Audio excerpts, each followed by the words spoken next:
Welcome to Learn English Speaking. Let's talk stories. Here we bring you amazing stories to improve your English fluency. Don't forget to like, share, and subscribe for more exciting lessons. Let's learn together. The Joad Family. All over the southwestern states, the owners of the land came onto the land, or more often someone came for them. All of the owners told their tenants the same thing.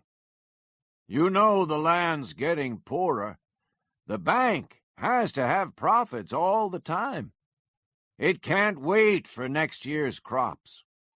One man on a tractor can take the place of 12 or 14 families. You'll have to go. Then the tractors came over the roads and into the fields. They drove through fences and houses to make space for even larger fields. Tom Joad and Jim Casey walked quickly along a road that was only wheel marks through a cotton field. "We'll be at Uncle John's place soon," Tom said. Then they walked along in silence. As the eastern sky grew bright, night birds flew over toward the barns and hollow trees where they hid from the sun. The preacher said, "I don't remember John having a family. He was always a lonely man, wasn't he?" "The loneliest man in the world," Tom said. "But he had a young wife some years ago. They were married 4 months, and she was expecting a baby. Then one night she got a pain in her stomach, and she asked John to get a doctor. But he thought it was just a stomach ache and gave her some pills. And, well, she died the next day." "What was it?" Casey asked. "Something she ate?" "No, her appendix burst. But John felt terrible about it. He thinks he was wrong not to call the doctor." "Poor fellow," said the preacher. "Poor, lonely fellow." The preacher walked along with his head down. The earth was brown in the growing light. "Look," said Tom. "There's Uncle John's place." The house was a small square box, unpainted and plain. Smoke was rising from the metal chimney. In the yard were chairs and tables and other pieces of furniture. "Christ, they're ready to go," Tom said. A high-sided truck stood in the yard, a strange truck. The front was a car, but the top had been cut off in the middle and a bed fitted on. Tom moved forward and leaned against the truck. His father looked at him, but did not see him. He was busy nailing some wood together to make the truck's sides. Tom noticed that he had become older and grayer. He said softly, "Pa?" "What do you want?" His father spoke around the nails he had pressed between his lips. He was a short, lean man and wore a dirty black hat and a blue work shirt. His jeans were held up by an old leather belt that was ragged from years of wear. He held his hammer in the air and was ready to hit a nail into the wood when he realized who it was. His mouth opened, and the nails fell from his mouth. A look of fear came into his eyes. "Tommy," he said softly, "did you escape? Do you have to hide?" He listened closely. "No," said Tom. "I'm paroled. I'm free. I have my papers." Pa dropped the hammer He felt embarrassed and strange. "Tommy," he said, "we're going to California, and we were going to write and tell you. But now you're back, and you can go with us." His eyes were bright with excitement. But then they grew sad. "Can you go with us, Tom? Will you break your parole if you leave the state?" "Only if they know I left," Tom said. "Then I'd get sent back to McAllister. But if they don't know, there's no problem. We can't stay here." "Ma will be so happy. She was worried that she'd never see you again." He then smiled at his son. "Let's surprise her." At last he touched Tom, but only on the shoulder. He looked at Jim Casey. Tom said, "You remember the preacher, Pa? He came along with me." "Has he been in prison too?" "No, I met him on the road. He's been away." Pa shook Casey's hand. "You're welcome here, sir." Casey said, "I'm glad to be here. It's a thing to see when a boy comes home." "Come on," Pa said, walking quickly to the house. "I can't wait to see the look on her face when she sees you."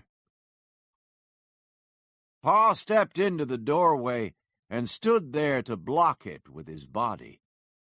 He said, "Ma, there are a couple of fellows here, and they need some food." "Let them in. We have plenty. But tell them they have to wash their hands." Pa walked away from the doorway, and Tom looked in at his mother.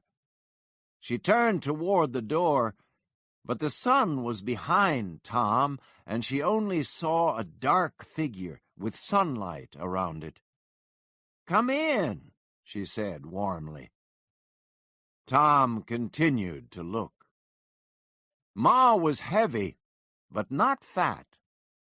She was thick from having children and work. Her old dress, with colors that had been washed out, came down to her ankles. Pa stood near Tom and shook with excitement. "Come right in, sir," he said with a broad smile. Ma looked up again pleasantly from the frying pan. Then her hand dropped slowly to her side, and the fork fell to the wooden floor. Her eyes opened wide. She breathed heavily through her opened mouth. Then she closed her eyes. "Thank God," she said. "Oh, thank God." But then suddenly her face looked worried. "Tommy, you ain't wanted by the police. You didn't escape." "No, Ma. Parole. I have the papers right here," he said, touching his pocket. Ma moved toward him soundlessly. Her small hand felt his arm, and then her fingers went up to his cheek, as a blind person's fingers might. "Well," she cried, "we almost left without you. We were wondering how in the world you were going to find us." "Well, I'm back now, Ma."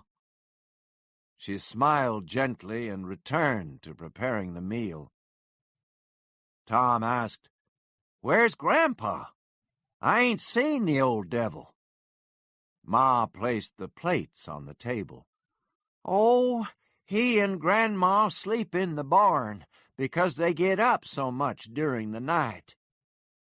Then she looked at Pa. "Pa, run outside and tell Grandma and Grandpa that Tommy's home." "Of course," said Pa as he went out the door. "Ma, when I saw what they did to our house—" She moved up closely to Tom and said, "Now, don't you go fighting them alone. They'll hunt you down like a wild animal." Across the yard came 4 people. Grandpa was ahead. He was a lean, ragged, quick old man.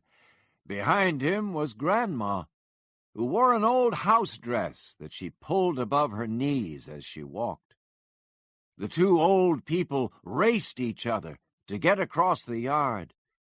They fought over everything and loved and needed the fighting. Behind them were Pa and Noah. Noah, the firstborn child, tall and strange, always with a puzzled look on his face.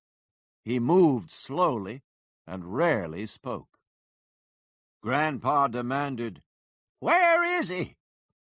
Then he saw Tom standing in the door.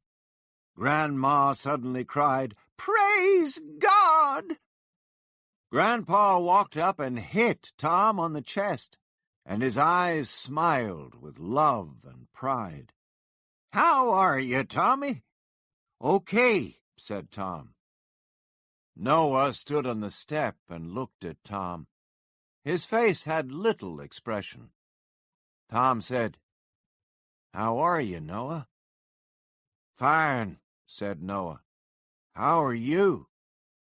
That was all, but it was a comfortable thing.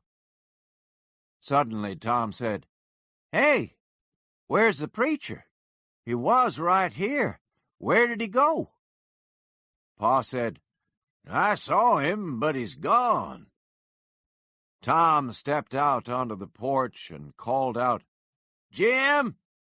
Jim Casey!" The preacher appeared from behind the barn and walked over to the house. "Come on in and eat," said Tom. They all ate quickly, and there was no talk until the food was gone and the coffee drunk. Then Tom and Pa stepped outside and looked at the truck. Pa said, "Your brother Al looked it over before we bought it. He says it's all right." "What does that little kid know?" "He worked for a company and drove a truck last year. He knows a little, and he's 16 now," Pa explained. Tom asked, "Where is he?" "Well," said Pa, "he's out chasing girls again. That's all he thinks about, girls and engines." "Where's Uncle John? And where's Rosa Sharon and Ruthie and Winfield?" Tom asked. "Nobody said anything about them yet." "Nobody asked," said Pa. "Ruthie and Winfield went into town with John early this morning to sell a load of stuff. Rosa Sharon is staying with Connie and his folks. Oh, you don't even know. Rosa Sharon's married to Connie Rivers, and she's going to have a baby in 4 or 5 months. "Jesus," said Tom. "Rosa Sharon was just a little kid when I last saw her, and now she's going to have a baby?" He smiled at the thought. "And when are we going to start out west, Pa?" "Well, we need to sell some more stuff first. We ain't got a lot of money. This man I know said that it's 2,000 miles to California. Do you have any money?" "Just a couple of dollars." "How did you get money?" "Well," said Pa, "we sold stuff, and then we picked cotton, even Grandpa." He looked at his son. "Did you spend your money on those new clothes?" "No, Pa. They gave them to me." "I drove a truck at McAllister. I could drive if you need me to." "Good," said Pa. "Hey, there's that little brother of yours coming up the road." Tom looked up the road. He saw Al in stiff jeans and high boots, walking proudly toward them. When Al got near, he recognized Tom's face, and his face lit up. Tom said, "Wow, Al, you've grown like a bean." Tom put out his hand, and Al shook it hard and fast. Tom stayed in the house that morning and talked to Ma, while Pa and Al drove into town to sell more tools and furniture, and to pick up the others. Casey went out for one last walk in the fields. Ma said, "Tom, I hope things are good in California." Tom turned to her. "What makes you think they ain't?" he asked. "Well, nothing. I guess it seems too nice. I've seen handbills being passed out saying that there are jobs and high wages. And I've seen in the newspaper that they want people to pick grapes, oranges, and peaches. Won't that be great, Tom, picking peaches?" Tom watched her working in the kitchen, and his eyes smiled at her. "That does sound good, Ma. But I met a fellow who said that too many folks are looking for work right now. And he says the folks that pick the fruit live in dirty camps and hardly get enough to eat." "Oh, no, that ain't so," Ma said. "Your father got a handbill saying that they need folks to work. They wouldn't bother making all those handbills if it weren't true." "I sure hope you're right, Ma." In the late afternoon, the truck came back in a cloud of dust.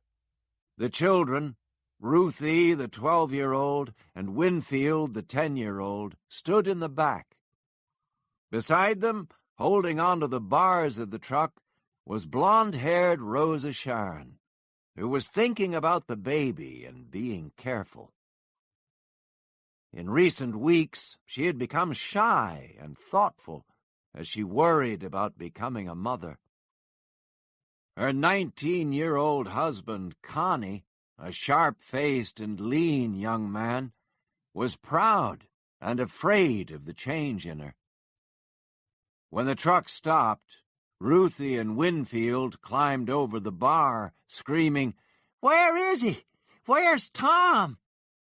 Then they saw him standing beside the door and stopped suddenly and walked slowly and shyly toward him. "Hello. How are you kids doing?" he asked. "Hello. All right," they replied softly. Then Tom said, "Hey, it's Rosa Sharon."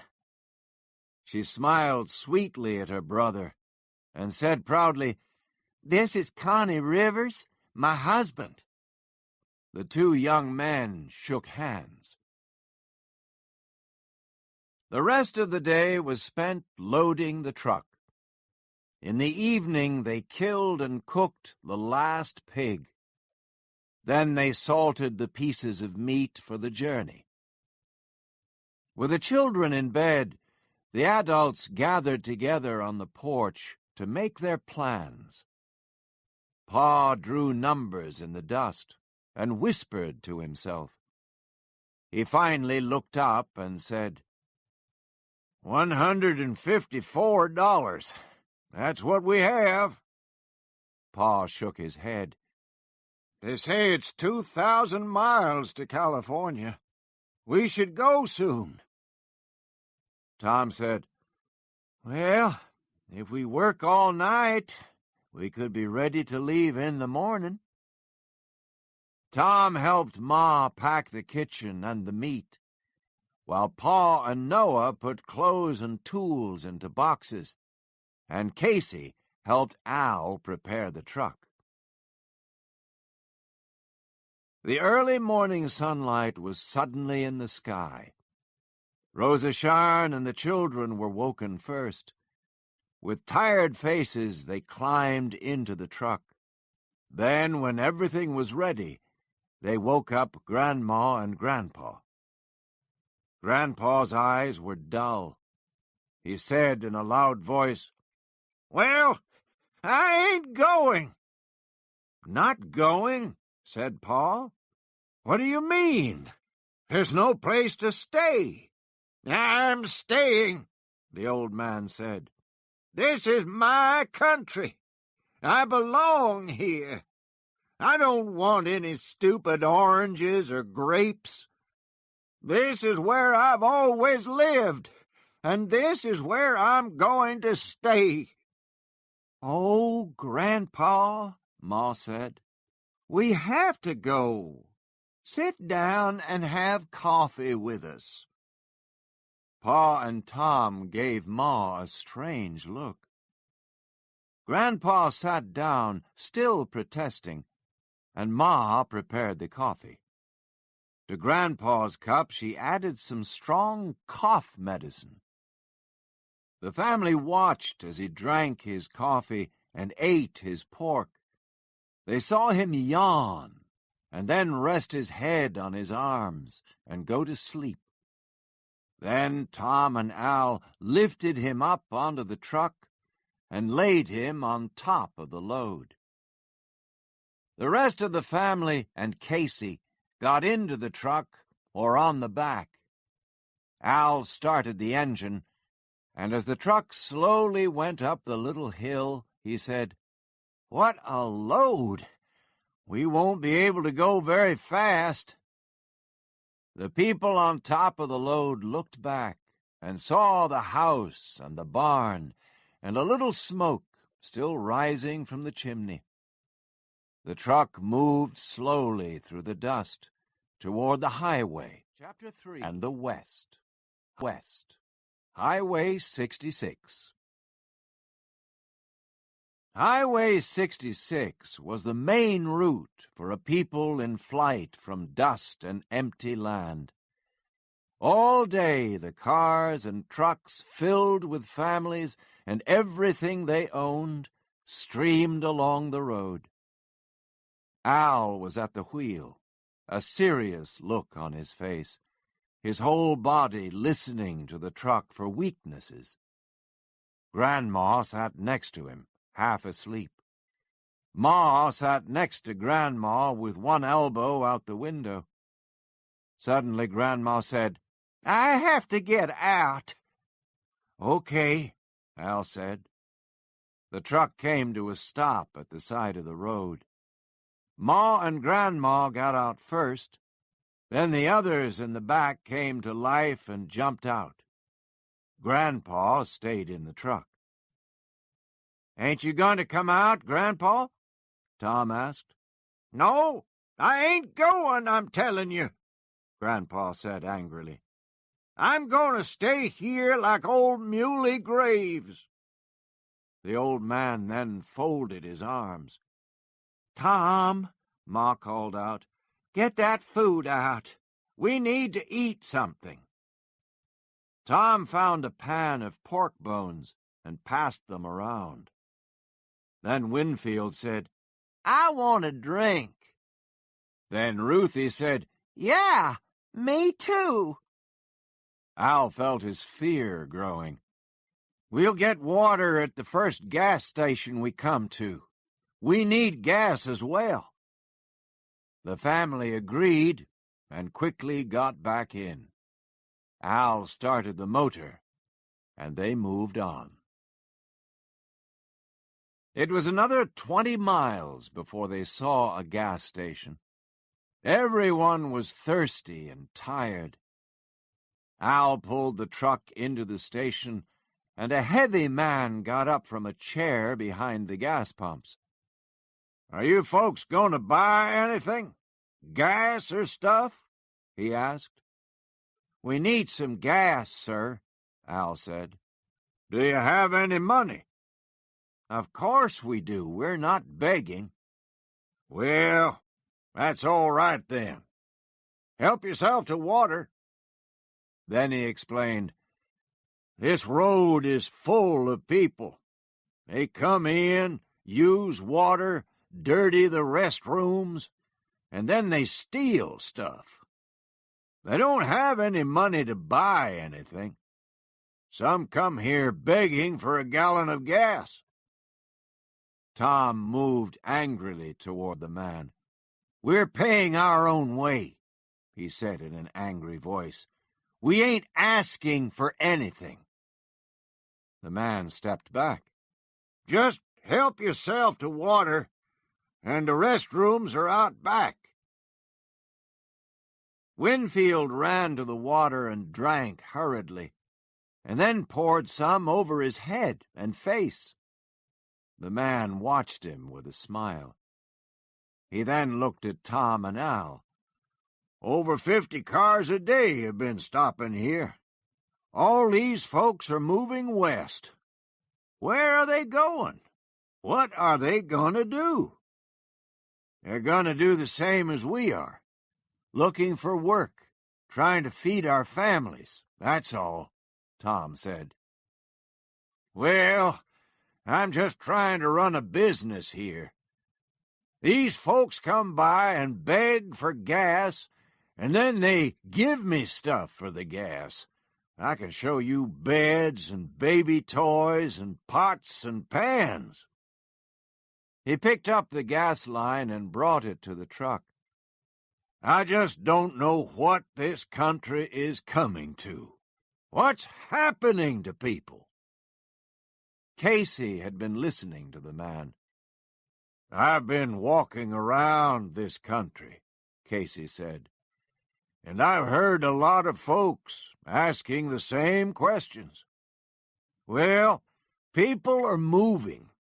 They're moving because they have to." Over by the water, Connie and Rosa Sharn stood together, talking secretly. Connie washed a tin cup and filled it with water. He said, "If there's a lot of work in California, we can get our own car. Maybe we can get a house." "I'd like to have a car," Rosa Sharn said, "but the house would come first." "Of course a house would come first," he said, looking at his new wife. "Are you all right?" "Tired. I'm just tired from riding in the sun."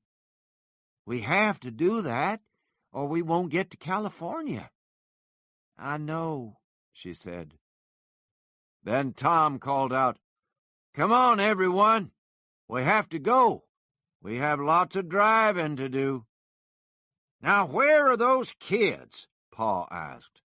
"Winfield? Ruthie?" he called out. Then he whistled. Tom asked Al, "Do you want me to drive?" Al said, "Okay, but watch the oil and drive it slowly. This truck is overloaded." The truck drove along slowly, and the sun lowered in the sky in front of them. The sign said Oklahoma City. Tom drove straight on. The outskirts were widespread. Tom drove carefully in the traffic, and then they were on 66, the great western road again, and the sun was sinking on the line of the road. Tom said, "We stay on this road all the way." Ma had been silent for a long time. "Maybe we better find a place to stop before sunset," she said. "I have to get some pork boiling and some bread made." "Sure," Tom agreed. "We ain't gonna make this trip in one jump." "Yeah, gotta get some supper cooking." And then she said, "Tom, I'm scared about you crossing the state line. Maybe they'll catch you." Tom held his hand over his eyes to protect himself from the brightness of the sun. "Don't you worry," he said. "There are lots of fellows out on parole, and there are more going into jail all the time. If I get caught for anything else out west, well, then they have my picture and my fingerprints in Washington. They'll send me back. But if I don't do any crimes, they won't notice me. I'm still scared about it. Sometimes you do a crime and you don't even know it. Maybe they have crimes in California we don't even know about. Stop worrying, Ma. I can't help it, she said. The minute you cross the line, you've done a crime. Well, it's better than staying in Oklahoma and dying of hunger, he said. We need to look for a place to stop. Then he pointed ahead. There are some folks camping. It looks like a good place to me. He slowed the truck and stopped beside the road. A middle-aged man stood looking down at the motor of his old car. His face was thin, and his chin stood out sharply. Tom leaned out of the window. Any law against folks stopping here for the night? The man looked at Tom. I don't know, he said. We only stopped here because of this old car. Any water here? The man pointed to a little house in the distance. There's water there. Tom said, Well, can we camp here with you? You have a right to say if you want neighbors or not. The thin man's face smiled. Sure. Come on off the road. We're happy to have you. Then he called, Sari, there are some folks here that are going to stay with us. He looked at Tom and added, Sari ain't well. The tent opened, and a small woman came out. Her face was tired and dry. When she spoke, her voice was beautiful and soft. Tell them welcome, she said. Tom drove off the road and brought the truck into the field beside the car. The family quickly jumped out of the truck. Ma went speedily to work. The man said, I'm Wilson, Ivy Wilson. We're Jodes, said Pa. Glad to meet you, Mr. Wilson said. Noah and Uncle John and the preacher began to unload the truck. They helped Grandpa down and sat him on the ground. The old man sat, staring ahead. Are you sick, Grandpa? Noah asked. Yeah, I'm sick, Grandpa said weakly. Sari Wilson walked slowly and carefully toward him.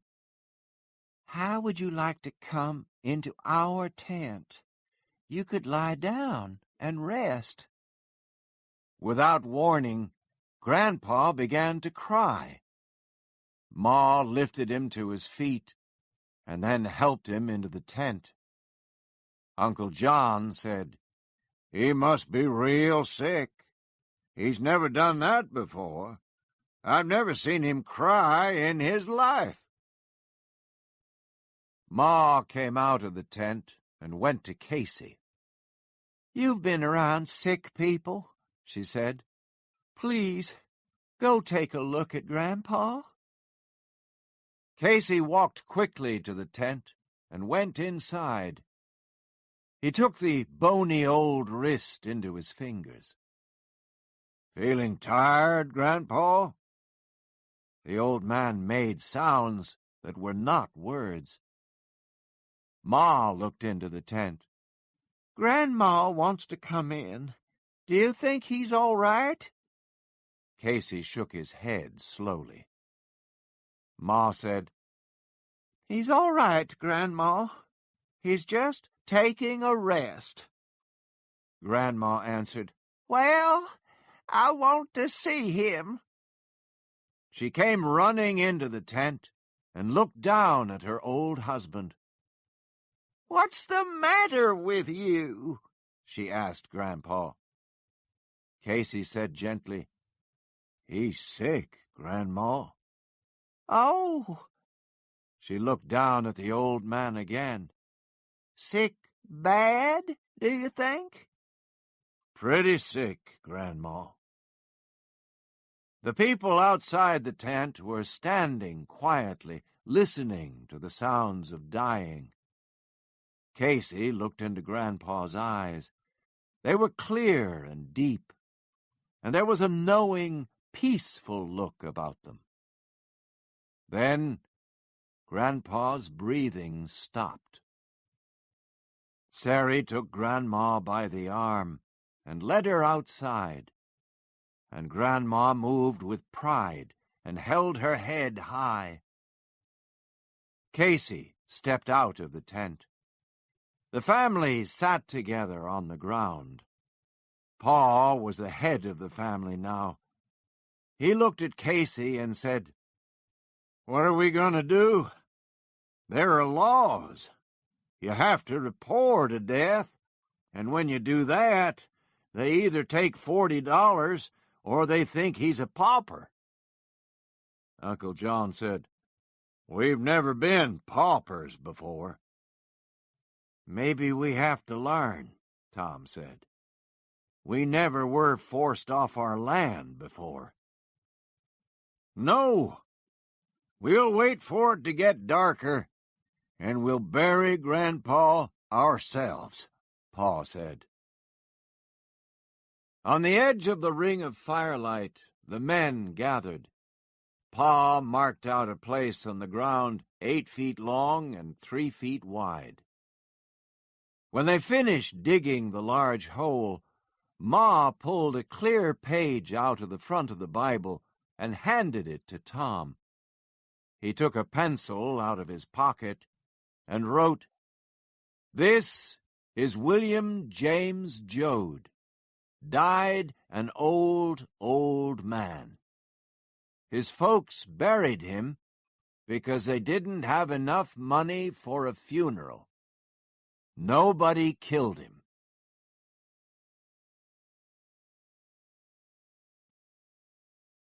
After the men buried Grandpa and covered the hole with dirt, the two families sat around the fire, eating the pork and potatoes.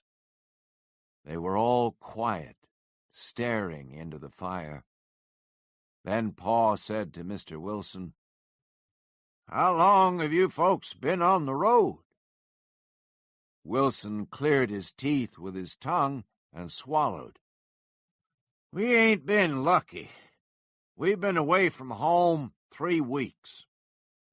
Well, we plan to be in California in 10 days or less."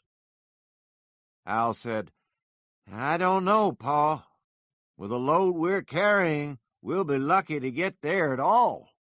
Not if there are mountains to go over." Ma said, "Rosa Sharn, go lie down with Grandma. She needs somebody now." Rosa Sharn got to her feet and walked to the old bed and lay beside Grandma. The two whispered together. Al said, "It's a shame about Grandpa. Before we left, he was talking about what he was going to do in California." "He was pretending all the time," Casey said. "I think he knew. He didn't die tonight. He died the minute you took him off the place." "Are you sure of that?" Pa cried. "Oh, he was breathing, but he was dead. He was that place, and he knew it." Uncle John asked, "You knew he was dying?" Casey said, "Yeah, but we couldn't do anything. We had to go, and he knew it. And he didn't suffer. He's just staying with the land. He couldn't leave it." Wilson said, "Yeah, we had to leave my brother Will. He couldn't leave the land, and we couldn't wait. So we went 100 miles when the car broke down. It cost $30 to get it fixed. And then we had to get a tire. And then Sari got sick.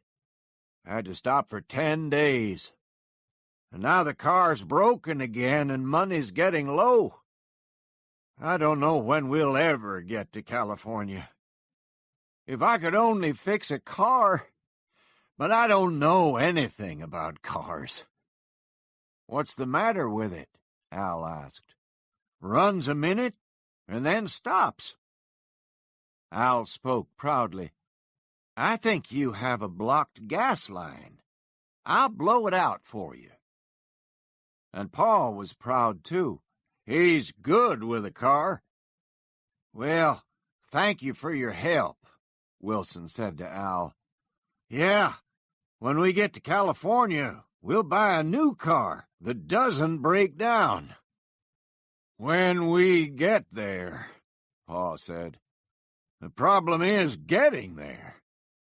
"Oh, but it'll be worth it," said Wilson. "I've seen handbills that say they need folks for picking and for good wages. They don't care how much you eat because they have plenty. And I bet in a couple of years a fella could have a place of his own." Paul said, "We've seen those handbills. I have one right here." He took out his wallet and unfolded an orange handbill. In black type it said, "Pea pickers wanted in California. Good wages, all season. 800 pickers wanted." Wilson looked at it curiously. "That's the one I've seen. The exact same one. Do you suppose they have all 800 already?" Pa said, "This is just one little part of California. There are plenty of other places." Then Tom said, "I've been thinking. We have an overloaded truck, but Mr. and Mrs. Wilson don't. If some of us could ride with them and take some of their light stuff in the truck, we could get up hills. We'd keep together on the road, and it would be good for everybody." Wilson jumped up. "Sure, that would be great. Did you hear that, Sari?" "It's a nice thing," Sari said. "I hope we aren't troubling you folks." "You'd be helping us," Pa said. Ma said, "You helped us with Grandpa. Now we'll help you." The relationship was plain. Al cried, "That car will easily take 6." Sari said, "If I get sick again, you have to go on and get there." Ma looked carefully at Sari and said, "We're going to see that you get through." Sari stared into the firelight. "We have to get some sleep tonight." She stood up. "Grandpa, it's like he's been dead a year," Ma said sadly. The families moved lazily to their sleep. Only Sari Wilson lay awake. She stared into the sky and held her body firmly against the pane. Chapter 4.